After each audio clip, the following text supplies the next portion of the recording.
Hey dudes, welcome to Splat from the Past, the only 80s themed horror and sci-fi show where things can get totally radical.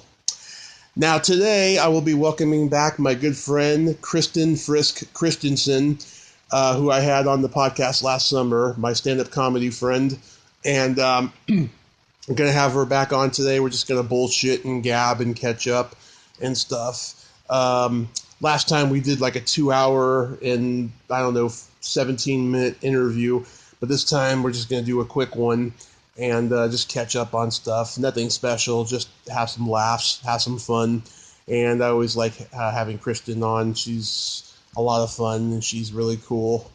She's the very definition of Southern hospitality, and she's got a show this weekend, which I'm going to ask her about. So, here is my new interview with Kristen Frisk Christensen.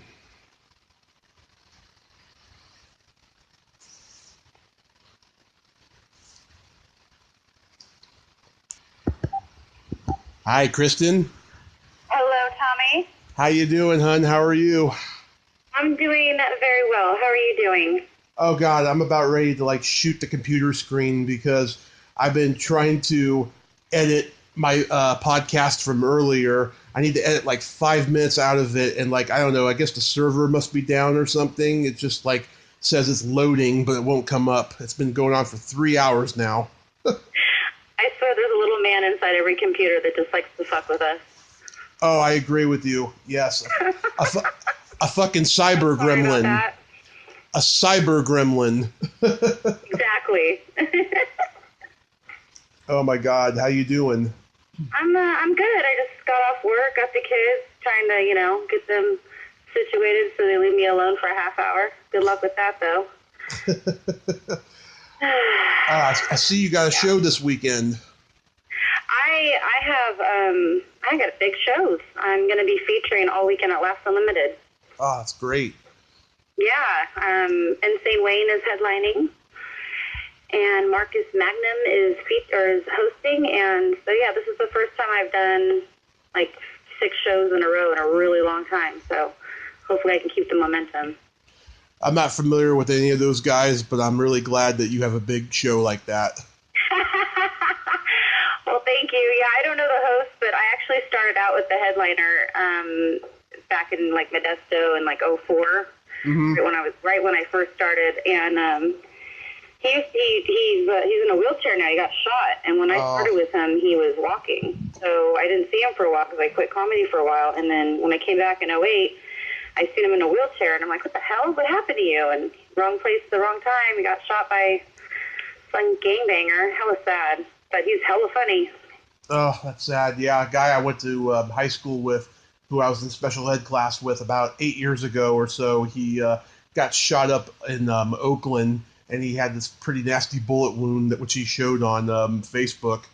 And I was like, oh, dude, why do you have to show that, man? It's terrible. Seriously. Sad. People suck. Yeah. Oh, my God. That's why I don't go to Oakland. What's going on with you? You were telling me are you getting bullied? Yeah. Okay, so, last time we talked, I told you about my feud with Pete Munoz and what fucking Omar Karishi did to me on stage when I was in town last January. Well, it's carried from that. I interviewed a bunch of female comics this summer, and I told a lot of hard truths in these podcast episodes that they did not want to hear, but obviously they didn't, but they didn't say nothing. And I noticed back around Thanksgiving time, a lot of them unfriended me, and I was like, what the fuck? We had a nice conversation. There was no drama. Everything was great, right? One female comic who I thought was my friend unconditionally, she's like, I've been hearing some disturbing reports about you treating female comics badly, and I don't condone that. You need help and all this shit, blah, blah, blah. And I'm like, why don't you ask me if it's true or not, Right. I thought we were friends. Right. And then I think a couple of days after Christmas, maybe I was right after Christmas, I get an Instagram notification that this one comic who I blocked, who not only did I block, I banned him from the room I was hosting back in 2013 because he was doing these really fucked up rape jokes on stage and women were throwing popcorn at him. Victor Pacheco, he posts on this one picture of mine, he says something like, "Oh, it must be great having a successful podcast, knowing that you took your dick out in front of a female comic while she was driving you from an open mic years ago, and shit." And I'm like, "What the fuck are you talking about? Who said that and when?" Is this Louis C.K. that I'm talking to right now? Because Yeah, he's pulling a Louis C.K. on me and shit. Right. And I'm like, and then he commented on another picture saying something really smart-assed, so I just blocked him. Mm-hmm. And it just, I was red hot fuming. I said, the best response is no response, so you did the right thing doing that. Yeah, but if I see anybody writing stuff like that, like on Bacon, I'm going to not only report, not only am I going to report them, I'm going to report the group as well, because if I see like 100 people commenting and saying shit, I'm talking in the future. I mean, it hasn't happened or anything, but yeah. Can you say who the girl was that like accused you, or is it just kind of top secret? He never said. No one has named a name.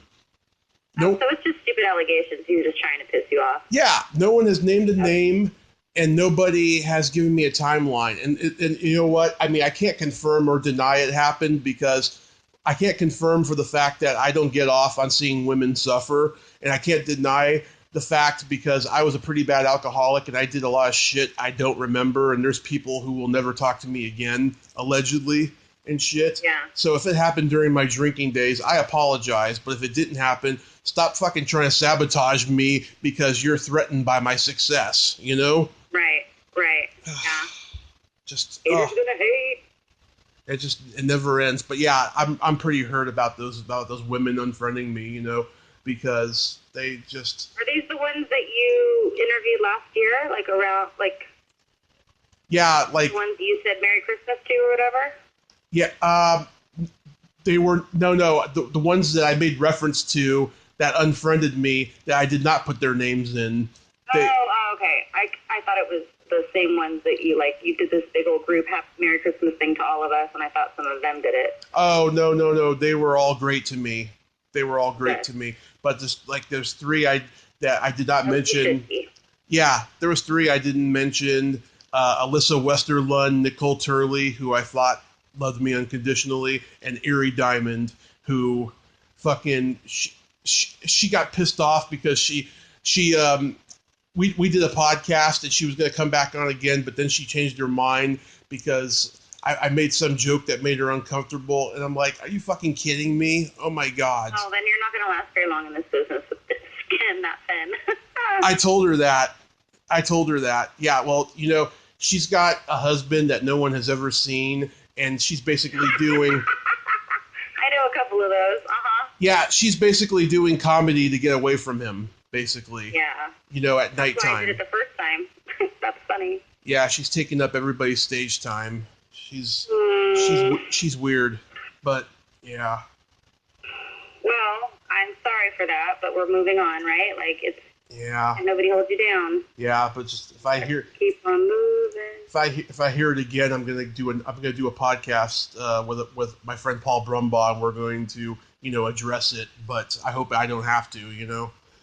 Right. But how often are you doing these now? Is this a weekly, bi-weekly, monthly thing now? Oh, it's been that way since about like at the end of 17, beginning of 18. I mean, I've been doing these constantly. I started out last year with 44 episodes. I started out this year with 344 episodes. Oh my gosh. Yeah. That's awesome. Yeah, I'm so blessed. Oh my God, the people I've interviewed that I never thought I could interview. And certain people I've interviewed, and I'm like, why did you let me interview you? You're coming off as so bitter about movies you did in the past, Right. You learn a lot about people when you do this, I guess. Yeah, that's the unfortunate part, but I'm very blessed with what I do have, and I made a lot of contacts who just love and adore me. That's awesome. Are you doing any comedy, or are you just doing the podcasting? Still just doing the comedy. The LA move is probably going to happen around summerish or next fall. Oh, awesome! Yeah. Whereabouts in LA? Don't know yet. I have some friends out there who have like offered me to stay and stuff, including one comic. Do you know Big Al Gonzalez? Yeah. Yeah. I've given him a ride home before when his car broke down. Did he take his dick out? No. No, the Housewives had a show at the Purple Onion in San Francisco, and his car broke down, so we gave him a ride. Yeah, I love Big Al. I remember when I first started, there would be nights when Tony Sparks wasn't able to make the brainwash, and he would fill in. And God, he just had everybody rolling. Yeah, he's great. He's not just nice, like he's nice on stage and off, which is like very rare. Yeah, he's a very nice guy. Very nice guy. So you work with Tony Sparks a lot? I'm sorry? You work with Tony Sparks a lot? Oh, I was at the Brainwash every Thursday the first couple of years I was doing comedy, and so yeah, I saw him every Thursday, and so yeah, there'd be nights when Big Al would fill in, and then there was this other guy named Julian. I can't remember his last name. I thought he was cool, but like he denied my friend request recently. I was like, what the fuck? We were always cool, I can't stand people to do that, and then you see him later, like in the circuit, and you're like, yeah, hi, remember me? I don't even think he does comedy anymore, which is sad because he was pretty damn funny. He actually had the whole place rolling as well as Big Al did when he'd fill in. Mm-hmm. But some people are like that. Right. No, I've got a little bit of a momentum going because it's like an ebb and flow. So, I've got Laughs coming. I've got this other one. It's like the Battle of the Sexes, and I'm doing with Steve Sanders the end of this month, and at Laughs. And then I have it's funny. My kids, it's like their PTA. They're putting on a fundraiser for the parents called Comedy and Cocktails. And they asked me to headline, and so I'm like, well, shit, I hope my kids have somewhere to go to school that Monday. I'm like, what kind of material are you looking for? If you need me to be clean, I'm going to have to say no. But they said, no, just be you. We YouTubed you, and, you look funny, so just bring it. So, but I had to put together the entire, like, cast, like, who, the whole bill, and I just, I don't mind not getting paid for a fundraiser. That's totally fine. But, like, some of the comics are just like, oh, are you doing this for free? Like, well, no, it's not for free. It's a fundraiser for my kids. Like, we do fundraisers all the time. And where's it going? I'm like, well, it's just going to the kids. I don't know. God, if you don't want to do it, don't do it. But, yeah, so that'll be fun. But I'm nervous because, like, if I suck, I'm going to have to see these moms every fucking day when I drop off my kids. So hopefully it'll be good. Yeah. I told you about my first paid gig I got and I couldn't show up. Remember? Yes, I remember that. Yeah. Oh, my God. That sucks. Yeah, I can't wait till when I'm out in LA and I tell people that story. I wonder if they're going to just completely howl at that, or they're going to be like, maybe that's a good thing because I've seen your act or something like that or something. Right. No, I had another buddy of mine that was going to be on it with me, but he was way too raunchy and actually went to, like, the district, and they told the principal, you're going to have to take him off the bill, or we're not going to have this show. And so they took him off. He was supposed to co-headline with me, and now it's just me. And so now I'm like, oh shit, I got to do like a whole 45 minutes. Okay, bring it. Yeah. So I get to get away from everything. Next week I get to go, I'm chaperoning my daughter's 5th grade class at Fly Park. Mm-hmm. So that should be fun, up in the freezing ass cold with a bunch of 5th graders. Can't wait, but at least I'm not working and be released. Yeah, do you got old and new stuff that you've been working on? Yeah, I've been peppering it in. I have my basic stuff that I know that kills, and then if I want to throw in some new stuff, I just kind of transition it into where it fits. But yeah, I've been writing a lot. I just don't want to write a whole new set. I put it in with my regular set, and so I have like an hour and a half, pretty good, solid jokes. Like, there's really no lull time anymore, Whereas before it was storytelling a lot, or I don't know, I'd kind of drift. But now it's like boom, boom, boom. And I actually was at Punchline the other night, and oh my gosh, I had a video. I have proof that I did well. Like, it was really cool. There was even a tip jar. I got tips and I got paid. I'm like, what? This is amazing. So it was a drag queen show. It was really fun. Sacramento Punchline? Yeah. Mm-hmm. Yeah, you know me. I don't go out of the 916-209. I need to branch out. I would love to go to the city. It's just so far, and I really want to audition for Molly at Punchline in San Francisco. In order to do that, you got to go to Cobb's, and you got to show up all the time, and it's just, you know, having a family, it's just super hard. So yeah, eventually I'll do it, but, you know, I don't know. We'll see what happens. Right now I'm just trying to work. I'm working at Bonnie Plumbing, which is fun. Yeah, when I start going back up on stage again, I'm gonna start doing impressions again. I haven't done impressions in a while, but I've been getting into like doing impressions of like old comics and stuff. Oh, that's good. I like impressions. My husband actually tells me to do them more because he's like, "You're really good. I wish you would just do more of them," but it's just kind of scary. So I don't. But he bought me some Lane Bryant panties, and I'm really pissed off at him. So I have a Pee Wee Herman joke about how I have, you know, it's my giant underpants. Look, I'm a nun. And so I have this new one that I'm trying out on stage, and yeah, he's such a dick. He goes, this is a true story, but I bring it into my material. He goes, would you rather be a skinny girl in Lane Bryant, or would you rather be a fat girl in Victoria's Secret? And I'm like, I'd rather drop kick you in the face right now. Like, this is not funny, because I don't know if you know this, but Lane Bryant is for older, fatter women. And yeah. I couldn't find your size. And I'm like, that's because my size isn't in there. It's like, I'm a 12, 14, and they start at 14, 16. And then he's like, well, I don't know, I just thought they were sexy. I'm like, yeah, they go over my head. I literally have to peg my panties. That's good. Yeah, thank God for my husband. I'll never have a dead spot because he always helps me write, because he always gives me material. That's just so awesome. Yeah, no, I've been working on my Gilbert Gottfried impression, and I did it for this one comic, and she absolutely loved it. You do Gilbert Gottfried? Oh my gosh, are you like yelling and squinty? Yeah. I'm like, I had heard that Dustin Hoffman is extremely difficult to work with. In fact, I had heard that Dustin Hoffman likes to ask his personal assistant for a foot massage. That was exceptionally well. That was good. Oh, thank you. I just hope a whole audience likes it.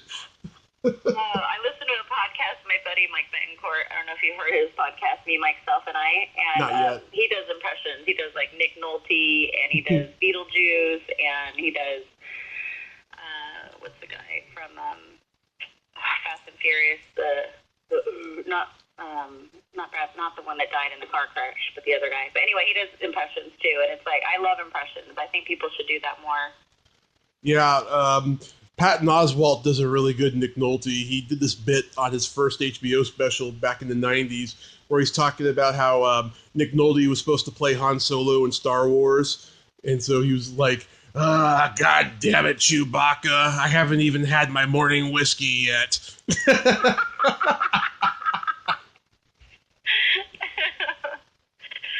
Oh, man. So, LA, huh? That's it. You're just going to hightail it out of here in the summer?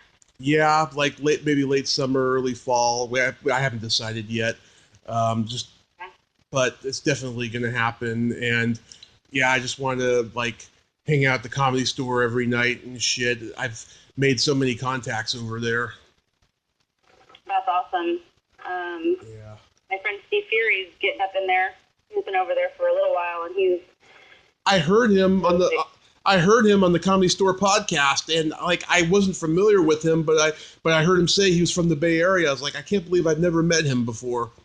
No, Bay Area, Sacramento. I mean, that's where I met him. He had his own podcast over here called Belligerently Uninformed, and him and Emma Haney and Mike Patton, I believe, it was hilarious. And then he left, He's doing the damn thing. I mean, he's really in it, but, not married, no kids, so. And he's at his prime age, so he's doing good. And then DJ Sandu, he's doing it. Yeah. I mean... See them everywhere. Yeah. Like, whenever I hear a comic say that they were in the Bay Area, I'm like, how come I didn't meet them when I was starting? Because, I was... I guess because Bay Area sounds, like, more known than Sacramento. I don't know. I mean, I just say California because I moved 14 times by the time I was 14.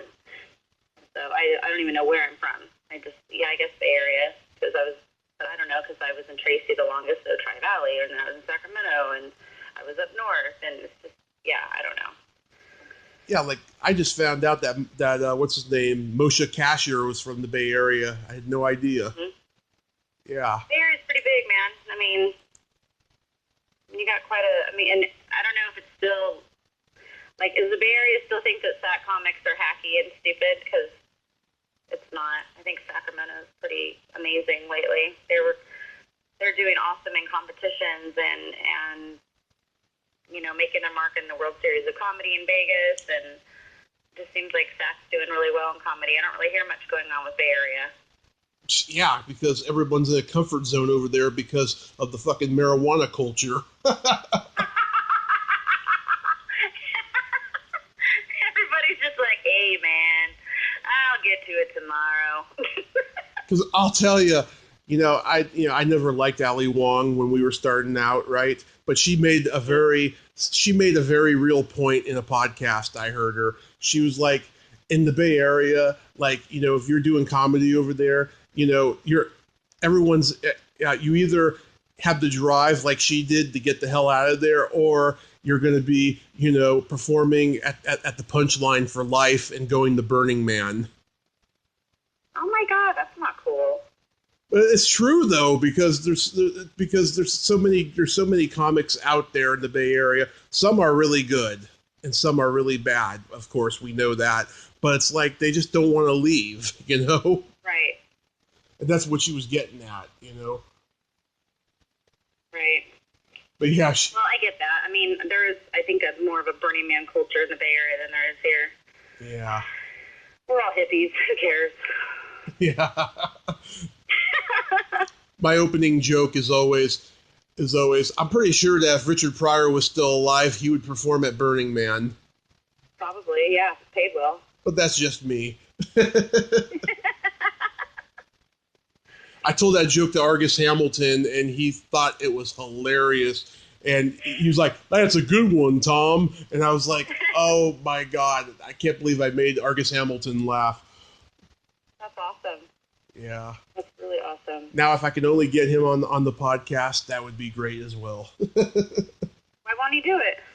He keeps saying he's going to do it, but then he gets overwhelmed writing jokes for that newspaper column he writes for, and plus he's got a talk show at the Comedy Store now. It's on YouTube.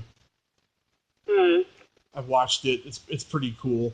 I mean, the iPhone effects are terrible. It looks worse than cable access, I'll tell you, but it's pretty it's pretty cool though.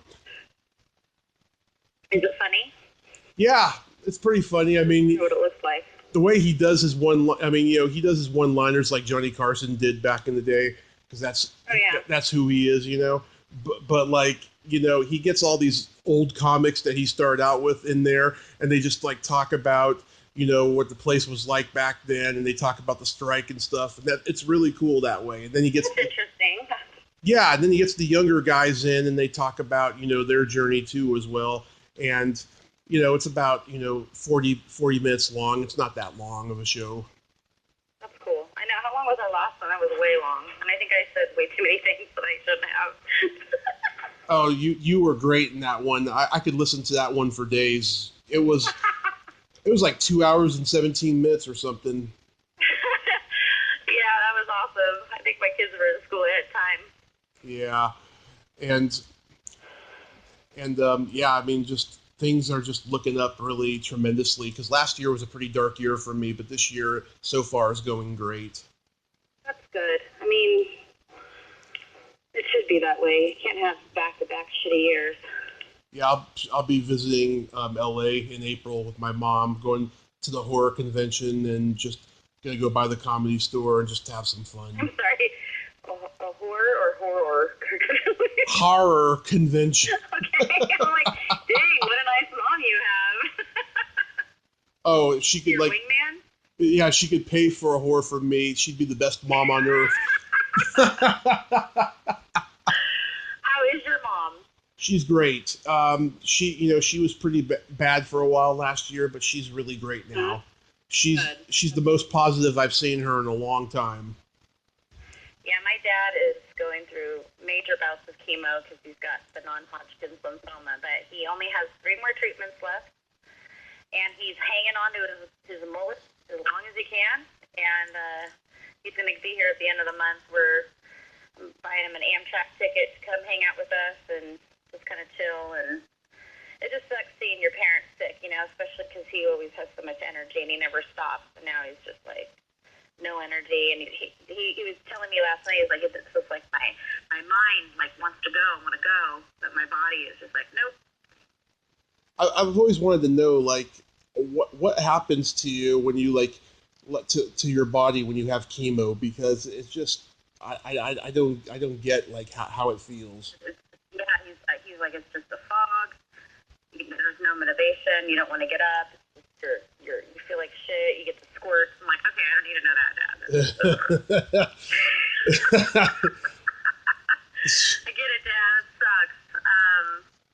But like me with my Remicade, I kind of go through kind of the same thing where I'm fogged out. I'm tired.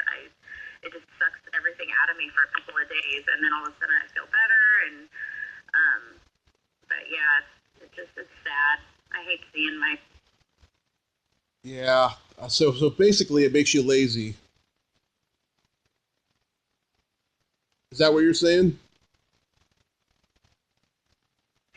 My dad's a tweaker, so it's really hard for him to be lazy. He's like, this is not what I do. And it was funny because they did his blood work, and the lady, the phlebotomist, comes back, and they're like, "Oh my gosh, Mr. Frisk, your lipids and your red blood and your white blood cell counts, everything's so great. Like, keep doing what you're doing." I'm like, "Did you tell him that you're your own phlebotomist, but it's like the opposite?" Because he's a user, but he does it intravenously, and so they can't find his veins to give him his chemo, so they had to do a port. But they said his blood work's amazing, and I'm like, I have no idea how that's possible. Like, he literally has 9 lives. Crazy. Oh, well, at least that's good, though, the 9 lives thing. Yeah, he's still kicking. I don't know how. All his friends have died around him, but he's still going. No, that's no good, though, when you have friends die around you, like my god sister. Nope, and he's super lonely, and that's why I have him come out here every few months and just, fill him up with love from the girls and me and Bobby, and just, I make him his favorite dinner and just spoil him with his natural ice because that's his beer, and just, anything that he wants, I give him, and nobody understands it because he, abandoned me when I was younger, but we all make mistakes, and he loves me now, and ever since I married Bobby, he's completely been present in my life. He checks in with me weekly, and better late than never for a relationship, right? So I can't harbor resentment.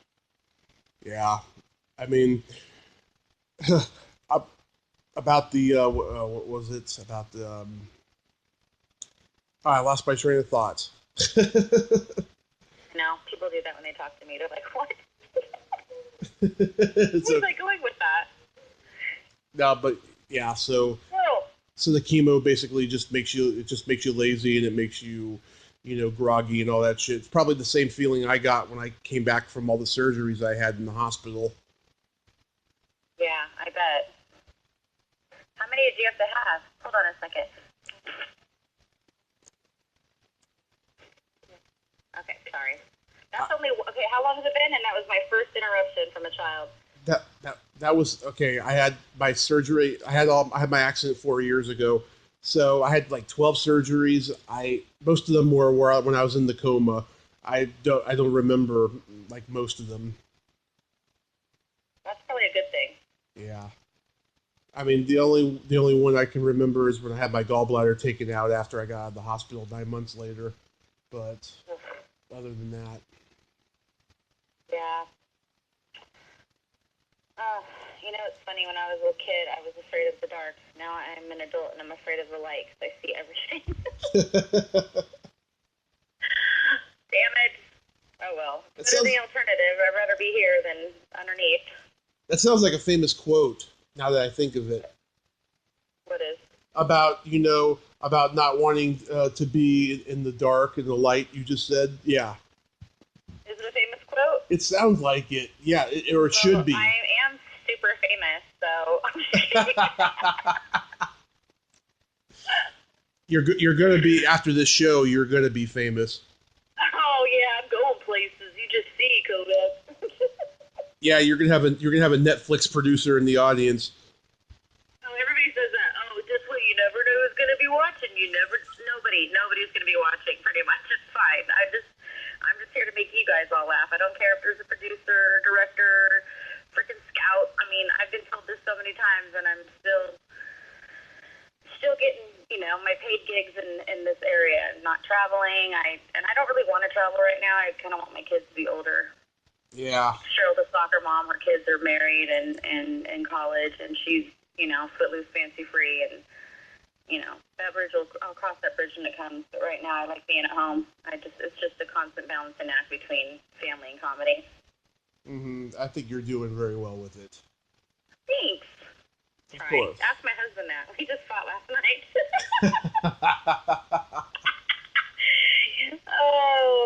Oh. Anyway. So. Such is life.